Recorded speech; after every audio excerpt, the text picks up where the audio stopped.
మనమైతే ఇవాళ పాలక్ పన్నీర్ చేసుకోబోతున్నామండి. దానికోసము ఇక్కడ ముదురు కాడలు లేకుండా ఒక పాలకూర కట్టని ఇలా లీఫ్ మాత్రమే తీసుకున్నామండి. చూడండి, ఎక్కడ ముదురాకు లేదు. అలాగే ఒక 200 గ్రామ్స్ ఇంట్లో చేసి పెట్టుకున్న పన్నీర్ తీసుకున్నానండి. ఒక ఆనియన్ కూడా తీసుకునేసి సన్నగా కట్ చేసి పెట్టుకోండి.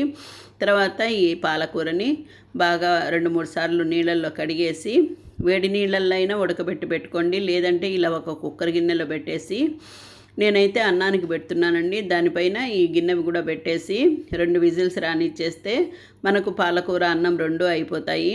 తర్వాత ఈ ఉడికిన ఈ పాలకూరను పక్కకు తీసేసి బాగా చల్లారనివ్వండి. తర్వాత ఒక మిక్సీ జార్ తీసుకునేసి ఉడికిన ఈ పాలకూరను వేసేసి ఒక 2 పచ్చిమిర్చి కూడా వేసేసి ఇలా పేస్ట్ చేసి పక్కన పెట్టుకోండి.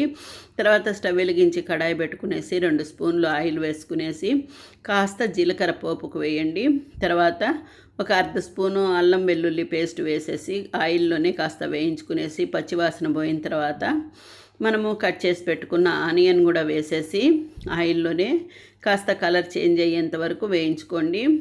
ఇది కాస్త కలర్ చేంజ్ అయ్యాక మిక్సీ చేసుకున్న పాలకూరను కూడా వేసేసి కాస్త మిక్సీ జార్లో వాటర్ పోసుకునేసి కడిగి ఈ గిన్నెలోనే పోసుకునేసి కాస్త కలుపుకునేసి మూత పెట్టి ఒక 3 నిమిషాలు ఉడకనివ్వండి. తర్వాత ఇది కాస్త పొంగు వస్తుందండి.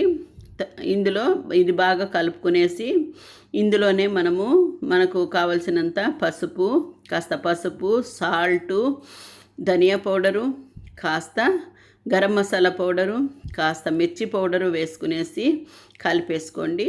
అలాగే జీడిపప్పు బాదం పొడి కలిపి వేసుకున్నామంటే టేస్ట్ బాగా వస్తుందండి. మిక్సీ చేసి వేసుకుంటే దీన్ని బాగా కలుపుకునేసి ఇందులో మనము తీసి పెట్టుకున్న పన్నీర్ కూడా వేసేసేయండి. దీన్ని బాగా ముక్కలు విడిపోకుండా కాస్త కలుపుకోండి.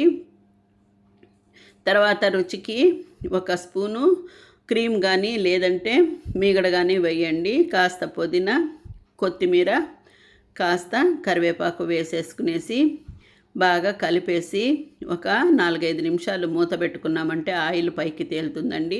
అప్పుడు కర్రీ అయిపోతుంది. నేనైతే కొద్దిగా ఆయిల్ పోసాను. చూడండి ఎంత బాగా తయారైందో. పూర్తి వీడియో చూడాలంటే మన ఛానల్లో నేమ్ కింద లింక్ టచ్ చేయండి. పూర్తి వీడియో వస్తుంది.